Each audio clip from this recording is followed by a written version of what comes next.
Matius pasal 9 ayat 35 sampai 38.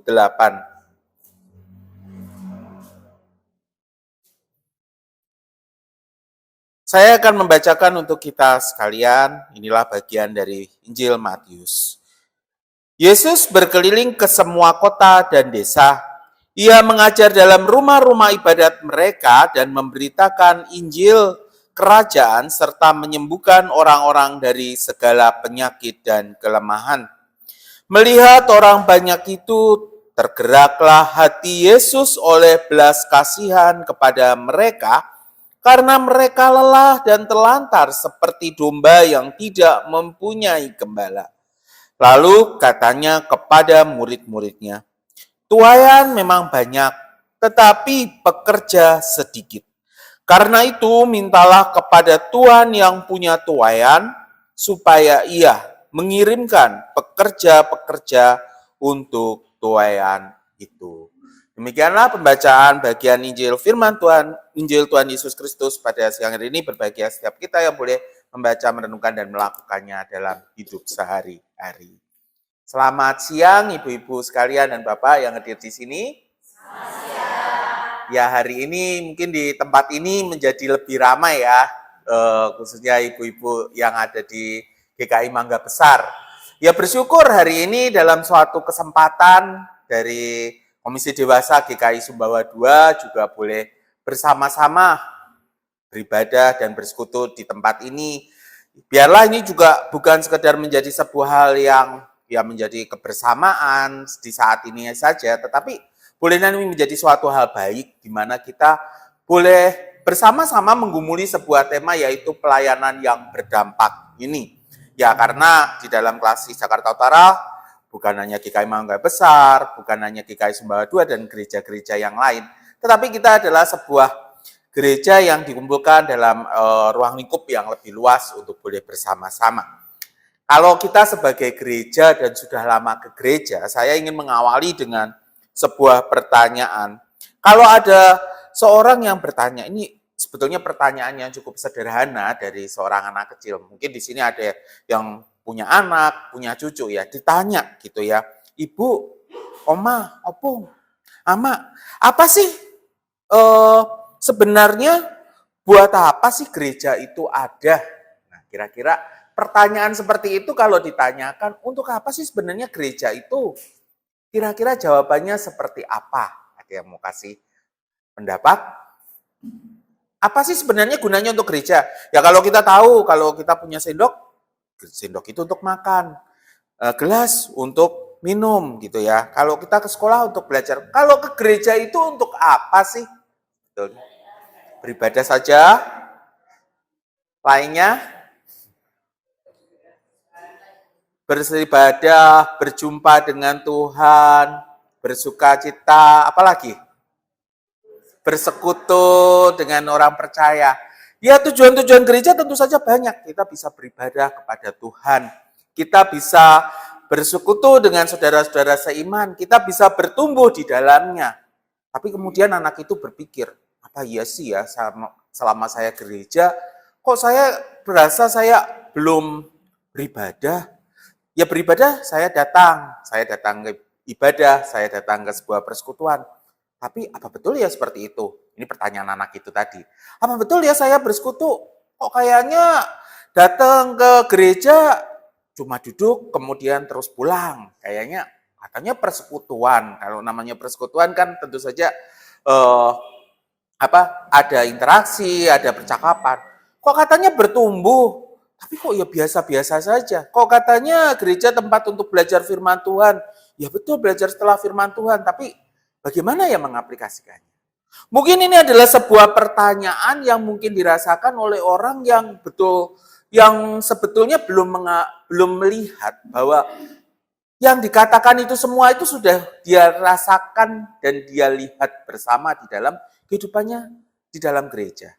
Ya, saya bukan bermaksud untuk menghakimi atau bukan bermaksud mengatakan bahwa di gereja itu belum menemukan itu. Banyak orang yang tentu menemukan sukacita itu. Banyak orang yang mungkin merasakan pertumbuhan itu. Banyak orang yang mungkin berjumpa dengan Tuhan melalui peribadahannya di dalam gereja itu. Tapi kadang-kadang mungkin ada orang yang berasa, saya males ke gereja. Kalau di gereja cuma lihat saya males lah kalau ke gereja karena harus ketemu orang itu gitu ya. Nah, ini mulai ada tanda-tanda nih, mulai ada rasa sakit. Wah, kalau ke gereja berarti ketemu itu. Berarti fokusnya sudah mulai berpindah. Katanya mau ke gereja, mau memuji Tuhan, eh, mau melayani, mau beribadah. Tapi kok pikirannya jadi ke orang lain. Saya males di gereja segitu, kayaknya gitu-gitu aja gitu ya. Sepertinya di gereja saya ya dari dulu sampai sekarang seperti ini. Saya belum menunjukkan saya bisa menjadi orang yang lebih bersukacita atau hidup saya lebih baik. Mungkin banyak orang yang berpikiran seperti itu karena merasa bahwa saya itu sebetulnya ke dalam gereja, saya hadir di gereja, saya belum mengalami dampak apa-apa di dalam gereja itu. Nah, ini seperti tema kita hari ini. Kalau kita lewat tema kita adalah pelayanan yang berdampak. Jadi setiap orang yang datang ke gereja itu mungkin ingin merasakan kalau ke gereja itu sudah ada dampaknya nih buat saya. Mungkin hati saya merasa tenang, firman-Nya menguatkan saya, dampaknya hidup saya lebih baik, saya punya teman, saya bisa memuliakan Tuhan dan lain. Tapi sepertinya ada pelayanan ada sebuah hal atau suatu hal yang seringkali membuat sepertinya saya datang ke gereja kok nggak ada dampaknya buat apa-apa. Ya saya cuma datang, pergi, kemudian pulang lagi, minggu depan datang lagi. Yaitu dialami baik itu dalam ibadah maupun di dalam persekutuan. Sebuah pertanyaan yang seharusnya kita juga bisa selidiki bersama. Jangan-jangan apa sih masalahnya yang membuat banyak orang merasa pelayanan itu belum membuat berdampak. Saya ke gereja kok kayaknya belum ada dampak apa-apa. Salahnya kira-kira ada di mana? Nah, hari ini kita melihat sebuah bacaan yang kita lihat sendiri tentang Yesus. Nah, kalau kita tahu adalah bahwa di dalam gereja adalah sebuah tempat ketika kita boleh mengalami perjumpaan dengan Tuhan. Ya, kita kan berharap kita bisa memuji memuliakan Tuhan, berarti kan berjumpa dengan Tuhan. Kemudian kita bisa bertumbuh dalam pengenalan firman-Nya. Kita pun juga bisa bertumbuh dalam Tuhan. Ya kita pun juga beriman bahwa Allah sudah mengaruniakan Tuhan kita Yesus Kristus yang kita kenal sebagai Sang Juru Selamat yang kita percaya dan kita imani sampai saat ini. Hari ini kita melihat sebuah perjalanan Yesus yang di dalam karyanya berkeliling ke semua kota dan desa. Dikatakan ia mengajar dalam rumah-rumah ibadat mereka, memberitakan Injil kerajaan, serta menyembuhkan orang-orang dari segala penyakit dan kelemahan. Ini serupa tidak sama dengan tugas gereja yang saat ini sedang gereja lakukan. Ya, Yesus pada saat itu berkeliling, mengajar dalam rumah-rumah ibadat mereka. Di gereja pun juga ada pengajaran, ada pemberitaan firman, ada bagian itu. Kemudian ada memberitakan Injil kerajaan serta menyembuhkan orang-orang dari segala penyakit dan kelemahan. Jadi ada satu persekutuan di situ, ada kesaksian, ada saling mendukung satu dengan yang lain. Jadi apa yang dilakukan Yesus ini adalah mirip dengan gambaran yang gereja sedang kerjakan saat ini. Gereja yang hadir untuk melayani, untuk juga mau memberikan kesaksian, untuk melakukan pengajaran, untuk menghadirkan persekutuan di dalamnya. Bahkan menghadirkan tempat kita juga bisa beribadah bersama di dalamnya. Nah, akhirnya ketika Yesus melakukan itu semua, yang terjadi adalah melihat orang banyak itu tergeraklah hati Yesus oleh belas kasihan kepada mereka. Jadi Yesus itu justru melihat orang-orang yang datang kepada dia, banyak orang yang datang kepada dia untuk mau ikut pengajarannya, mau hadir untuk melihat pelayanannya gitu ya, atau mengikuti dia. Yesus sangat tergerak oleh belas kasihan kepada mereka karena Yesus melihat ada kelelahan-kelelahan dan mereka itu seperti merasa lelah, telantar seperti domba yang tidak punya gembala. Itu adalah suatu hal yang disadari oleh Yesus pada saat itu. Oleh belas kasihan ya, mereka itu kok ikut tapi kok sepertinya mereka lelah. Mereka ikut tapi kok sepertinya mereka belum mengalami dampak apa-apa dari pelayanan ini mungkin. Atau mereka cuma sekedar mengikut, ya tapi tidak tahu arah tujuannya dengan jelas kemana. Dan disitulah Yesus merasa bahwa keterlibatan untuk membawa dampak ini memang Yesus bisa memberikannya sendiri. Tapi Yesus ingin melibatkan banyak orang termasuk murid-muridnya untuk juga peduli dengan apa yang sudah ada ini. Untuk juga peduli dengan kondisi dan keadaan yang terjadi pada saat itu. Untuk bahwa mereka juga untuk memperhatikan setiap tuayan yang memang sangat banyak tetapi pekerja sedikit. Nah, Yesus sendiri kan nggak mungkin akan mengikuti mereka terus. Yesus sendiri kan tidak mungkin akan ya bisa hadir di dalam apa namanya ya bersama dalam kebersamaannya selalu dengan Yesus.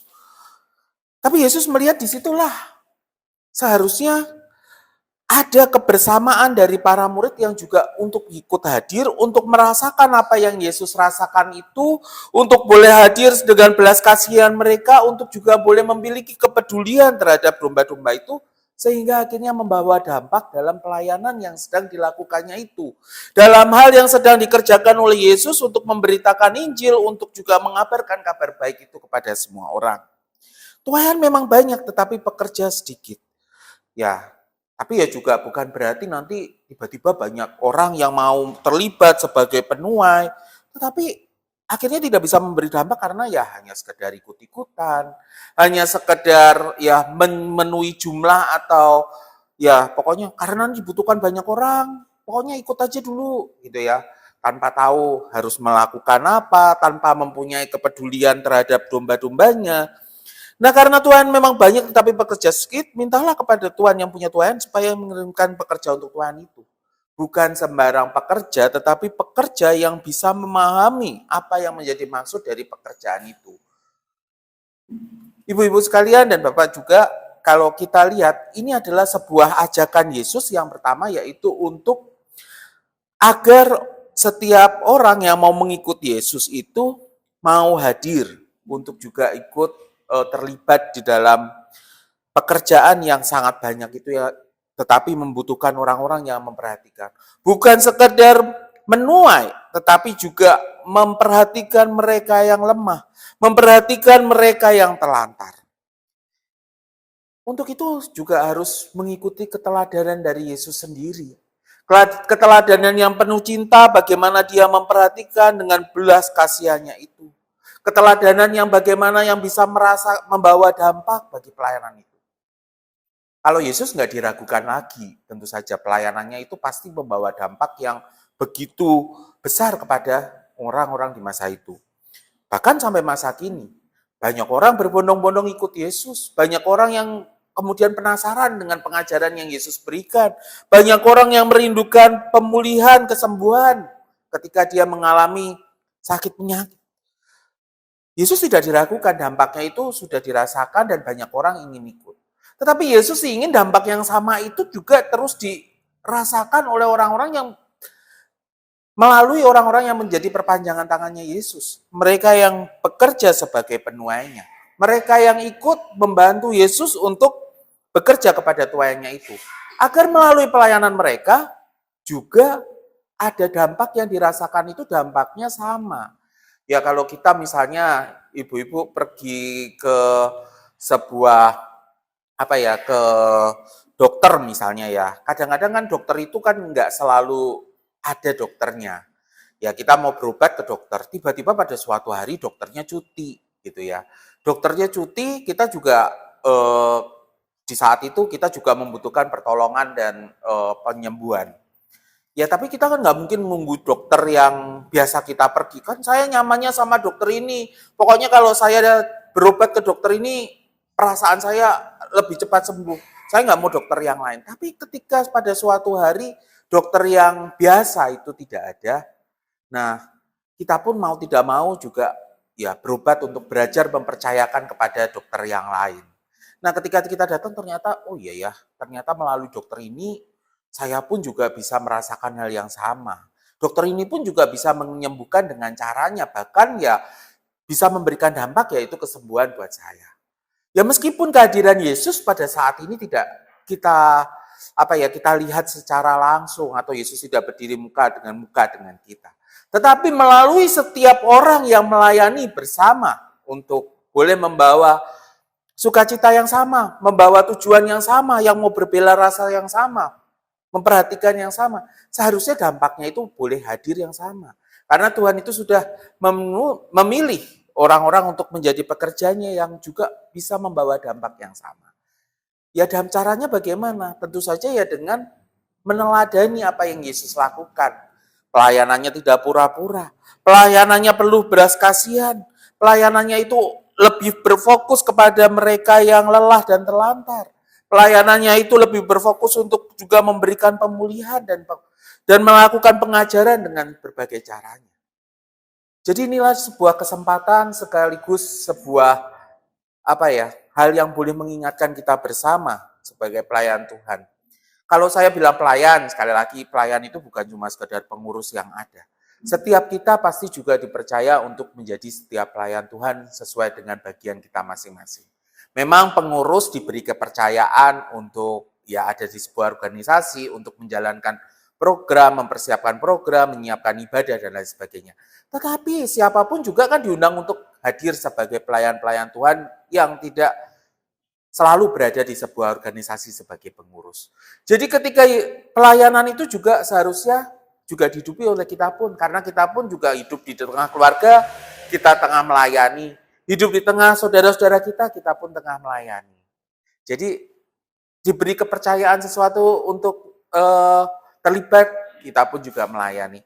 Jadi sebuah pesan ini untuk membawa dampak ini adalah untuk mengingatkan bahwa ini bukan tugas pengurus, ini bukan tugas majelis jemaat, tetapi ini adalah tugas bersama untuk menghadirkan dampak itu. Dampak cinta kasih Kristus itu yang boleh dihadirkan. Teladan dari dampak Yesus yang memberikan dampak dalam melalui pelayanannya yang begitu memperhatikan mereka. Jadi pelayanan yang kita lakukan ini dapat berdampak baik dan menjadi berkat bagi setiap orang yang kita layani atau dimanapun kita ditempatkan jika pelayanan itu dilakukan dengan cara yang sama seperti Tuhan Yesus tadi. Bukan untuk kepentingannya sendiri, Yesus memperhatikan domba-dombanya sendiri. Tetapi untuk semata-mata menyatakan kasih dan kemurahan Allah itu kepada orang yang dilayani. Membalut yang terluka, memberikan makan kepada mereka yang haus, kelaparan, memberikan minum kepada mereka yang haus. Jadi pada akhirnya melalui pelayanan itu kita juga bisa memuliakan Allah. Orang yang merasakan sukacita itu bisa memuliakan Allah. Dan Tuhan yang bisa menyertai setiap hati untuk juga boleh merasakan bahwa Tuhan itu ada. Tuhan itu nyata. Sehingga ketika ditanya, untuk apa sih tujuannya gunanya gereja itu? Mungkin anak cucu kita di masa akan datang juga akan bertanya, buat apa sih gunanya gereja itu? Mungkin mereka akan menyadari bahwa gereja itu adalah tempat di mana dia bisa merasakan cinta kasih Tuhan. Tempat di mana ada cinta kasih Allah yang dihadirkan melalui Yesus yang dirasakan melalui orang-orang yang ada di sana. Jadi ini adalah sebuah tanggung jawab bersama yang harus dipelihara bersama, sehingga setiap orang itu juga bisa merasakan kasih Allah itu di dalam pelayanan yang dilakukan. Ya, di dalam kesempatan ini, ya baik itu ibu-ibu di GKI Mangga Besar, di GKI Sumbawa II, dimanapun kita saat ini Tuhan menempatkan kita untuk boleh beribadah, bertumbuh, dan melayani bersama, disitulah kita bisa menghadirkan cinta kasih. Kita bisa menghasilkan pelayanan yang berdampak itu. Ketika dalam ruang lingkup yang lebih luas, misalnya dalam klasis, kita nggak sendiri kan sebagai jemaat, kita pun juga sama-sama bisa saling berbagi tentang bagaimana pelayanan yang berdampak itu. Bagaimana sharing tentang, dampaknya baik. Seperti tadi ketika di Mangga Besar punya hal baik sebelum persekutuan tadi dimulai dengan olahraga gitu ya. Itu di Sumbawa II belum pernah ada seperti itu. Tapi itu kan akan membawa dampak baik juga meskipun olahraga yang ringan tetapi ternyata bisa membuat semangat. Jadi nggak ngantuk ya. Itu paling nggak bikin nggak ngantuk loh ketika berolahraga dulu kita ya nggak tegang. Jadi nggak ngantuk, lebih bersukacita dalam. Itu adalah sebuah hal yang baik yang bisa mungkin bukan diikuti atau dicontoh atau dicontek gitu ya, tapi bisa digumuli bersama, mungkin bagi apa ya kita yang ada di GKI Sumbawa 2. Mungkin nanti dari GKI Mangga Besar melalui sharing-sharing dan lain-lain juga bisa belajar bersama dari kami yang ada di GKI Sumbawa 2, dari pengurus satu jemaat, untuk bagaimana juga bisa ada hal lain yang mungkin di sini bisa belajar bersama, bukan saling pamer, bukan saling menunjukkan itu, tapi ini adalah kesempatan untuk belajar bersama, sehingga membawa dampak baiknya itu ya bagi kita semua. Dampak baiknya itu bukan hanya, oh iya ya kalau sana mengadakan ini, kita nggak mau kalah. Bukan sekedar seperti itu. Bukan masalah nggak mau kalah, bukan masalah kami yang lebih hebat, tetapi adalah bagaimana dampaknya yang baik itu yang bisa ditularkan. Sehingga banyak orang yang juga boleh semakin merasakan sukacita. Mungkin ibu-ibu semakin bersemangat nanti dengan ya melakukan sebuah hal, akhirnya lebih bersemangat di dalam bersekutu, lebih bersemangat di dalam melayani Tuhan. Mungkin menciptakan iklim yang baik di dalam berbagai bentuk pelayanan yang ada yang bisa dilakukan. Itu juga bisa membawa dampak yang lebih baik bagi sekitar. Sehingga nggak ada lagi yang akan bilang, ngapain saya ke gereja? Orang saya di gereja kayaknya saya dicuekin. Ngapain saya ke gereja? Karena sepertinya saya di gereja saya tidak diterima dengan baik. Ngapain saya ke gereja? Buat apa sih ke gereja? Mendingan saya ke sekolah. Kalau ke sekolah jelas, saya di situ kan belajar. Kalau di gereja saya kayaknya tidak dapat apa-apa. Tapi biarlah dampak itu bisa kita rasakan dari kehangatan, dari teladan Kristus itu. Tentu saja juga melalui firman yang boleh kita dengar, itu yang boleh membawa dampak ketika kita percaya bahwa firman itu adalah firman dari Tuhan Yesus yang kita percaya. Biarlah dalam kesempatan ini, dalam pelayanan kita, dalam persekutuan kita, kita boleh semakin bersama-sama berbagi dan mengikuti teladan Kristus untuk membawa dampak yang baik. Tentu saja sehingga semakin banyak orang yang juga boleh merasakan dampak itu, bukan merasakan dampak buruk, tetapi merasakan dampak yang baik dan bersuka cita selalu di dalam mengikut Tuhan, melayani Tuhan, dan bersekutu dengan Tuhan. Amin.